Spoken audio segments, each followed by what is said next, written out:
अब देखिए बड़े आराम से, ये थोड़ा मैं डिटेल में इसलिए पढ़ाऊँगा क्योंकि अगर ऊपर से पढ़ाऊँगा तो ये कभी समझ नहीं आएगा। देखिए हैबिटेट शॉर्ट में अगर कोई बताएगा क्या है, तो आप सबको पता है ये रहने की जगह है, दैट इज़ डिवेलिंग प्लेस है ना, डिवेलिंग प्लेस है। या इन अदर वर्ड्स हम कह सकते हैं ये एड्रेस है, किसी भी लिविंग ऑर्गेनिज्म का एड्रेस है ये। जैसे फॉर एग्जांपल कोई ऑर्गेनिज्म ये रिवर्स में रहते हैं, रिवर है, फॉरेस्ट है, डेजर्ट है, दिस इज हैबिटेट। ओके, इतना क्लियर है। इसके बजाय अगर हम निश की बात करते हैं, ये वाला निश, इकोलॉजिकल निश, ये कंसेप्ट है क्या? देखिए सबसे पहले एक बंदा आया, एक मिनट, सबसे पहले एक बंदा आया जिसने ये टर्म दी, उसका नाम क्या था? जोसेफ, जो SEPH है, चलो कोई नहीं ऐसे लिखते हैं, जोसेफ ग्रेनल, इसने ये टर्म दी। इसको बोला क्या बोल रहे हो, क्या बोल रहे हो, ये निश है क्या, इकोलॉजिकल निश है क्या? इसने इन ए सेंस इस टर्म को इस सेंस में कहा कि it is like A micro habitat, micro habitat, micro habitat. वो क्या होता है? सपोज ये बड़ा रिवर है एक, ठीक है, ये बड़ा रिवर है एक, इसके हिसाब से इस रिवर में छोटे छोटे रीजन्स हैं, बड़े हैबिटेट में छोटे छोटे रीजन्स हैं जिनको हम माइक्रो हैबिटेट्स कहते हैं। और हर किसी ऑर्गेनिज्म का अपना निश होता है। ये हैबिटेट क्या है? लिविंग ऑर्गेनिज्म का एड्रेस है या डिवेलिंग प्लेस है, कहाँ रहता है वो। लेकिन निश क्या है? निश ये क्या, इसने जोसेफ ग्रेनल के हिसाब से जब उसने टर्म दी, कहा कि दिस इज इकोलॉजिकल निश, इकोलॉजिकल निश टर्म जब उसने दी, उसे कहा गया क्या कह रहे हो इसके बारे में? बोला it is like a micro habitat. ये एक बड़ा सा रिवर है, बड़े से रिवर में छोटी छोटे जगह हैं जहाँ पे अपने अपने लिविंग ऑर्गेनिज्म की रहने की जगह है, that is called it is निश। तो यहाँ पे जो इसने कंसेप्ट दिया माइक्रो हैबिटेट के हिसाब से, इसके जहन में हैबिटेट था, यहाँ हम कह सकते हैं distributional unit, distributional unit. Okay, इस हिसाब से इसने कहा। इसीलिए जोसेफ ग्रेनल ने जो कंसेप्ट दिया निश का, actually it was concept of special निश, स्पेशल निश या निश। स्पेशल मींस स्पेस में, कैसे, कहाँ पे है, विद रिस्पेक्ट टू स्पेस, जगह। ओके, अच्छा, इसके बाद आया दूसरा बंदा, his name is Elton. Okay, जब एल्टन आया, इसको बोला क्या बोलते हो निश के बारे में? बोला it is the functional role, functional role of an organism या ऑफ ए स्पीशीज। बोला ये क्या कह रहे हो? एक्चुअली फंक्शन अगर हम देखेंगे किसी भी स्पीशी की एज एन ऑर्गेनिज्म, उसकी मेन फंक्शन जो सबसे बड़ी मेन फंक्शन होती है, सपोज यहाँ पे मैं वही इकोसिस्टम आपके सामने रखता हूँ, this is suppose this is a plant, इसको कौन कंज्यूम करता है? डियर, डियर को कौन कंज्यूम करता है? लाइन। सपोज हमें इसकी मेन फंक्शन देखनी है, इस डियर की क्या है। डियर की मेन फंक्शन जो होती है, या किसी भी लिविंग ऑर्गेनिज्म की एक इकोसिस्टम में काफी सारी फंक्शंस होती हैं, लेकिन मेन फंक्शन जो होती है वो होता है energy and material transfer, material transfer करना, ट्रांसफर करना।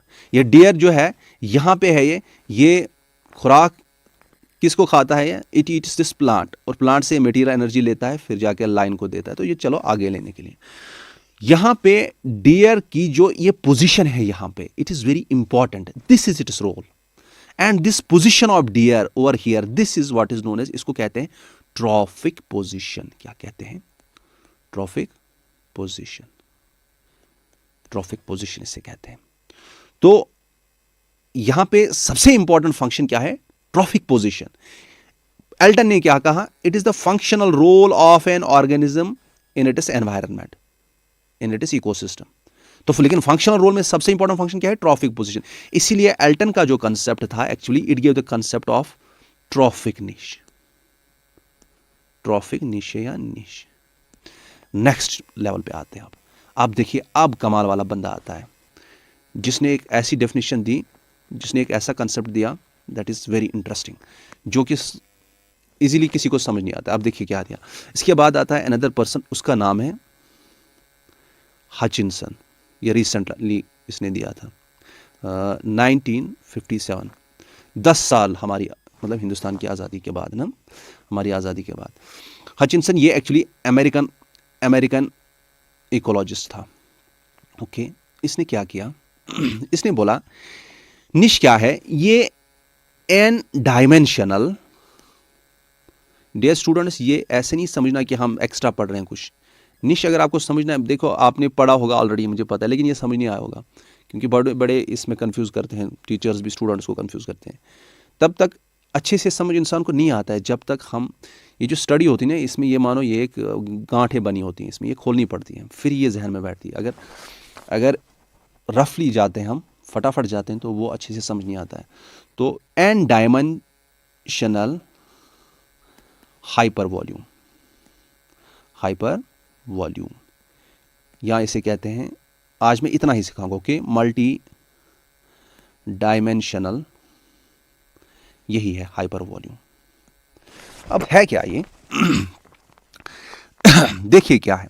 सपोज यहां पे कहने का मतलब यह है, सपोज ये एक स्पीशी है, कहते हैं ये एक हाइपोथेटिकल, इसका एक अपना वॉल्यूम है, जगह नहीं है, एक ऐसा इसका एक हाइपोथेटिकल एक वॉल्यूम है, एक जगह है, मानो हाइपोथेटिकल, लेकिन जो रियलिटी में नहीं है, ठीक है। उसके जो डायमेंशंस हैं वो कितने हैं, वो n है, means multiple, n refers to multiple and n refers to multiple किस सेंस में, विद रेस्पेक्ट टू, क्योंकि इसके ये डायमेंशंस किस हिसाब से हम कहते हैं, एनवायरमेंटल, क्योंकि हर किसी लिविंग ऑर्गेनिज्म के आसपास मल्टीपल, एक ही एनवायरमेंटल फैक्टर नहीं होता है, मल्टीपल एनवायरमेंटल फैक्टर्स होते हैं,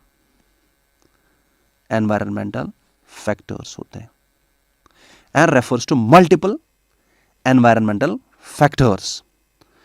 तो यहां पे क्या कहते हैं कि ये एक हाइपोथेटिकल वॉल्यूम है जिसका साइज डिपेंड करता है कि ये ऑर्गेनिज्म जो है, ये डिफरेंट एनवायरमेंटल फैक्टर्स को कहां तक इसकी रिक्वायरमेंट है, डिफरेंट एनवायरमेंटल फैक्टर्स की कहां तक इसको रिक्वायरमेंट है और कहां तक उनको टॉलरेट कर पाता है।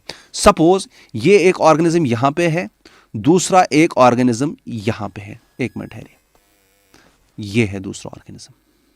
यहां पे मैं अपना एक डायग्राम बना देता हूं इसको। Suppose this is one environmental factor जिसके हम डायमेंशन, जिसकी हम लेंथ इतनी रखते हैं, सपोज इतनी रखते हैं, कंसेप्ट क्लियर कीजिएगा, इतनी, ठीक है। Suppose it is temperature, okay, temperature है ये, फॉर एग्जांपल, या चलो टेम्परेचर है ये from 0 degree to 20 degree Celsius तक, इसका रेंज है, ये एक स्पीशी है जो सहता है टेम्परेचर कहां से, 0 से लेके 20 तक। यहां पे दूसरा एक स्पीशी है जो इस टेम्परेचर को सहता है कहां से कहां तक, 10 से लेके 15 डिग्री सेल्सियस तक, ठीक है। इसी तरह से नेक्स्ट वेरिएबल की बात करते हैं। Suppose this is a next variable, suppose this is oxygen, ठीक है, ये टेम्परेचर था, दिस इज ऑक्सीजन की बात करते हैं, ऑक्सीजन कंसंट्रेशन। सपोज ये सहता है कहां से कहां तक, इसको रिक्वायरमेंट यहां टॉलरेट करता है ऑक्सीजन लेवल्स कहां से कहां तक, सपोज 0.2 पार्ट्स पर मिलियन, फॉर एग्जांपल मैं कहता हूं, यहां से 0.7 पार्ट्स पर मिलियन। लेकिन ये वाला 0.2 टू 2 पार्ट्स पर मिलियन, ये ऑक्सीजन की बात है, ओके, O2 की बात है। इसी तरह से थर्ड वॉल्यूम, इसी तरह से थर्ड फैक्टर हम लेंगे, सपोज pH का लेंगे, ऐसे लेंगे, सपोज फॉर एग्जांपल हम लेंगे इस तरह से अनदर डायमेंशन लेंगे हम, फॉर एग्जांपल pH भी आ गया, टेम्परेचर, सॉइल कंडीशंस, ऐसे। तो यही डायमेंशंस हम ऐसे दिखा सकते हैं। अब जिसका जितना रेंज होगा, इनका रेंज डिफरेंट डायमेंशन, जिसका ज्यादा होगा डिफरेंट डायमेंशंस का, उसका वो वॉल्यूम उतना ज्यादा होगा, समझ आ रहा है, उसका वो वॉल्यूम ज्यादा होगा। तो ये एक हाइपोथेटिकल वॉल्यूम है जो कि डिटरमाइन होता है किससे, range of biotic and abiotic factors, जो कि ये ऑर्गेनिज्म टॉलरेट करता है, कोई ऑर्गेनिज्म टॉलरेट करता है, या जो कि ऑर्गेनिज्म की रिक्वायरमेंट्स हैं, समझ आ रहा है। आपकी शंकर आईएएस में लिखा है कि रिप्रोडक्शन कैसे करता है, फूड कैसे खाता है, वो कैसे, यही चीज है, यही चीज़ है कि हर किसी ऑर्गेनिज्म को हम देखते हैं, उसका अपना एक निश होता है, उसका अपना एक निश होता है। मतलब कि वो एक range of biotic and abiotic factors सहता है या उसको रिक्वायर्ड है एक गिवन एनवायरनमेंट में। समझ आ रहा है? एक गिवन एनवायरनमेंट में काफी सारे एनवायरमेंटल फैक्टर्स हैं और डिफरेंट स्पीशीज को डिफरेंट रेंजेस होते हैं इन फैक्टर्स के लिए यूटिलाइज करने में। ठीक है, यूटिलाइज करने के डिफरेंट रेंजेस होते हैं, तो इसलिए हम कहते हैं उनका अपना अपना निश होता है।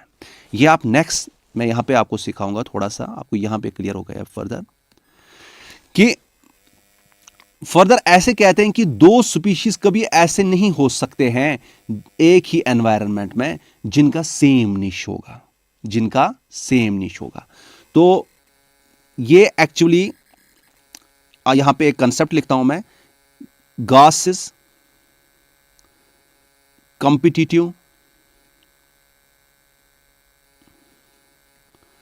Exclusion principle. ओके, ये क्या कहता है? ये कहता है, गॉस ने दिया है ये प्रिंसिपल, यहां इसे डायरेक्टली कहते हैं गॉसेस प्रिंसिपल। ये कहता है कि भाई दुनिया में एक एनवायरनमेंट जब आप लेंगे, एक एनवायरनमेंट में दो species A and species B, कभी भी ऐसा नहीं हो सकता है कि दो स्पीशी जो है ये इनका जो निश जो होगा वो निश वन का हमेशा इसका निश स्पीशी ए का निश स्पीशी बी के बराबर होगा। मतलब कंप्लीटली ओवरलैपिंग ऑफ द निश इज नेवर पॉसिबल। अगर ये स्पीशी भी उसी टेम्परेचर को बियर करता है, वही रिक्वायरमेंट है इसके टेम्परेचर की और टॉलरेट वही करता है, अगर ये वही खुराक खाता है जो ये वाला खाता है, अगर ये वही उसी पीएच पे रहता है जिस पीएच पे ये रहता है, अगर ये वही ऑक्सीजन की कंसंट्रेशन बर्दाश्त करता है या इसको रिक्वायर्ड है जो इसको है, तो इन दोनों के दरमियान एक बहुत ही खतरनाक कंपटीशन है इस एनवायरनमेंट में। ये एक ही एनवायरनमेंट में रहते हैं ना, तो रिसोर्सेज के लिए इनमें बहुत ज्यादा क्या है, कंपटीशन है ना, कंपटीशन है। और जिसकी वजह से ये इस सिचुएशन को काफी देर तक नहीं रख सकते हैं। इस एनवायरनमेंट में ये दोनों काफी देर तक इनडेफिनेटली हमेशा के लिए दोनों नहीं रह सकते।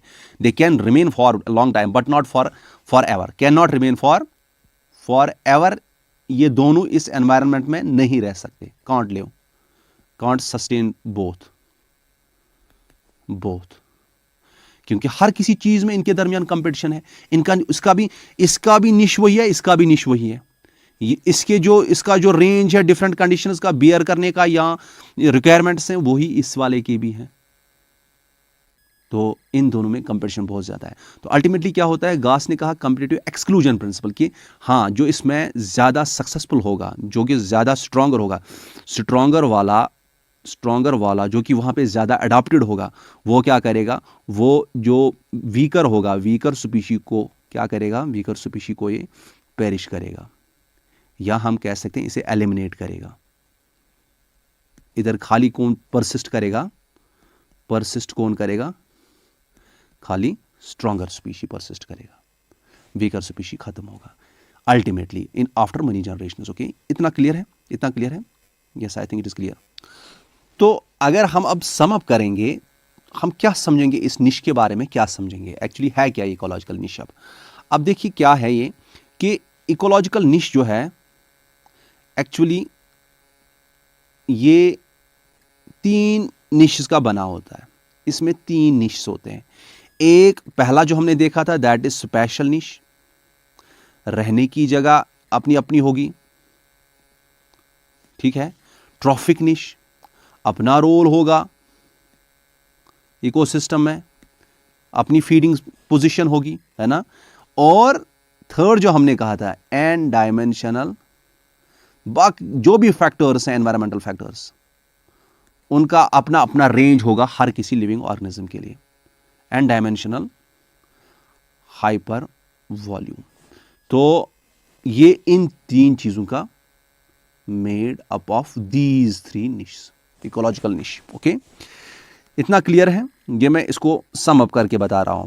अच्छा, अगर हम लेमैन को बताएंगे कि क्या है ये इकोलॉजिकल निश, वो कहेगा फंक्शनल रोल, चलो वो अल्टन ने बताया, उसको हम कैसे समझाएंगे? उसको बताएंगे कि ये निश एक्चुअली क्या है, सम टोटल, अगर हम करेंगे सम टोटल ऑफ ऑल, जो भी ऑल द इंटरेक्शंस विथ किसके दरमियान, with biotic and abiotic factors, abiotic सबके साथ ऑफ एन ऑर्गेनिज्म। कोई भी ऑर्गेनिज्म है, इसकी जितनी भी इंटरेक्शंस हैं, चाहे बायोटिक फैक्टर्स के साथ या अबायोटिक फैक्टर्स के साथ, उन सब का सम टोटल जो है वो एक ऑर्गेनिज्म का निश है। वही हो गया कि ये क्या खाता है, ईट क्या करता है, वायर लिव्स, वही आपकी बुक में लिखा है वायर इट लिव्स। ये ईट क्या करता है, या किस किस के साथ इसका ईटिंग में कंपटीशन है। ठीक है, समझ आ रहा है? आपकी बुक अब एक्सप्लेन हो रही है। या हाउ, ये कब एंड व्हेन इट रिप्रोड्यूस कब करता है, या इसी तरह से किस टेम्परेचर को ये बियर करता है, किस ह्यूमिडिटी में ये अच्छी तरह से रहता है, किस किन एयर कंडीशंस में ये अच्छी तरह से रहता है, एयर कंडीशंस में, या क्या क्या रिक्वायरमेंट्स हैं इसकी। तो यही चीज मैं बता रहा था, habitat, feeding status and all attributes, all interactions with the environment, the range of all interactions with the environment. यह रेंज हर किसी का एक नहीं होगा। ठीक है, यही मैं समझा रहा था आपको। सो निश अगर आपको समझ आया, this is like a test for your mental as well as my mental, क्योंकि ये एक ऐसा कंसेप्ट है जो अक्सर स्टूडेंट्स को समझ नहीं आता है, लेकिन मैंने अपनी तरफ से पूरी कोशिश की एंड आई थिंक ये आपको समझ आया होगा। अब यहाँ पे एक क्वेश्चन है, कभी डालते हैं वहाँ पे फंडामेंटल एंड रियलाइज्ड निश, ये अब समझ आएगा। फंडामेंटल एंड रियलाइज्ड निश, फंडामेंटल निश का को हम फिजियोलॉजिकल भी कहते हैं, फिजियोलॉजिकल, या इसे कहते हैं प्री इंटरैक्टिव निश, इसे कहते हैं। रियलाइज्ड को कहते हैं पोस्ट इंटरैक्टिव निश। क्या है इनके दरमियान फर्क?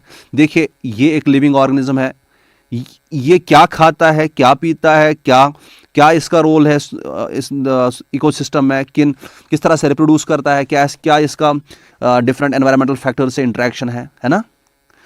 ये जो थ्योरेटिकली मैक्सिमम पॉसिबल है ना, मैक्सिमम पॉसिबल, इन सब इंटरेक्शंस का मैक्सिमम पॉसिबल जो है एक लिविंग ऑर्गेनिज्म के लिए, मैक्सिमम कब पॉसिबल है? जब इसे कोई दूसरा इंटरफेयर नहीं कर रहा है, इट मींस इंटरेक्शन इसकी हम नील कर देते हैं, किसके साथ? बाकियों के साथ।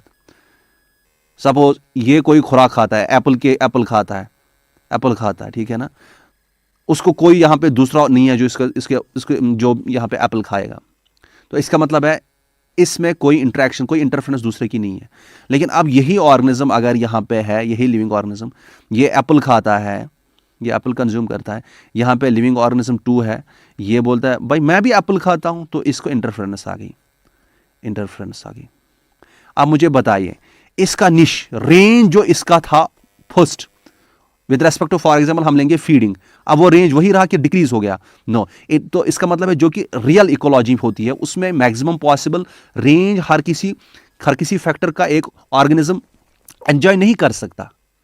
तो वो क्या करता है फिर एक्चुअल में? क्या होता है कि इससे जो होता है after interactions, the less slash actual range of interactions, range of, या एक्चुअल रोल कह सकते हैं, एक्चुअल रेंज ऑफ इंटरेक्शंस कह सकते हैं, रेंज ऑफ, एक मिनट, या आप कह सकते हैं एक्चुअल पोर्शन ऑफ फंडामेंटल निश, विच रिमेन्स, जो कि रहता है किसके बाद? After interaction.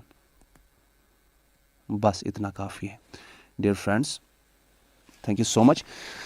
अगर आप में से कोई स्टूडेंट फर्दर कुछ पढ़ना चाहता है तो यहाँ पे मैं कुछ टर्म्स लिखूँगा, वो आप चाहे तो एंजॉय कर सकते हैं इन टर्म्स को भी, आप ये पढ़ सकते हो।